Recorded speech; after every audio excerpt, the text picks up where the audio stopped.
The 2020 Ohio Democratic presidential primary took place in Ohio, United States, through April 28, 2020, as part of the Democratic Party primaries for the 2020 presidential election.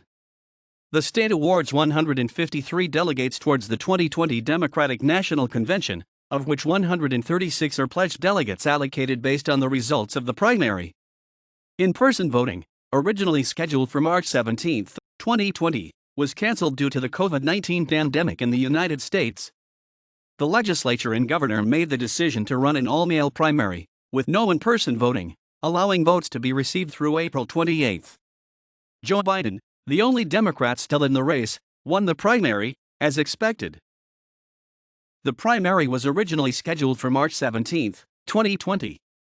On March 16, Republican Governor of Ohio Mike DeWine recommended moving the primary election to June amid concerns over the COVID-19 pandemic in the United States. The governor does not have the power to unilaterally make this decision, but went to court to support a lawsuit requesting the delay.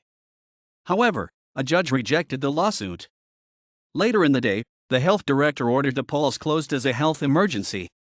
Early on March 17, the Ohio Supreme Court denied the challenge to the state and allowed the primaries delayed to proceed. The governor had proposed to the state legislature that June 2 would be the replacement day, but the final decision by the legislature and governor was to run an all-male primary, with voting through April 28.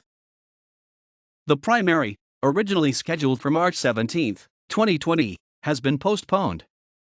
The Ohio General Assembly, and not the governor, has the authority to schedule a new election day. In the semi-open primary, candidates must meet a threshold of 15% at the congressional district or statewide level in order to be considered viable.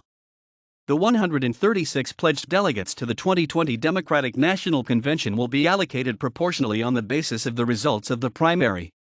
Of the 136 pledged delegates, between 3 and 9 are allocated to each of the state's 16 congressional districts and another 18 are allocated to party leaders and elected officials, PLEO delegates, in addition to 29 at-large pledged delegates. Bonus delegates will be allocated as Ohio originally shared a primary date with numerous other states holding contests the week after Super Tuesday. These numbers do not yet account for these delegates. During the post-primary caucuses on Thursday, April 16, 2020, congressional district delegates were to be elected, should candidates receive more delegates based on the results of the primary than delegate candidates presented at the time. Then additional delegates will be nominated during the caucuses. The State Executive Committee will subsequently meet on Saturday, May 9, 2020, to vote on the 29 pledged at-large and 18 PLEO delegates to send to the Democratic National Convention. The 136 pledged delegates Ohio sends to the National Convention will be joined by 17 unpledged PLEO delegates, 11 members of the Democratic National Committee, 5 members of Congress, including 1 senator and 4 U.S. representatives, notably Tim Ryan, and former DNC Chair David Wilhelm. Additional candidates.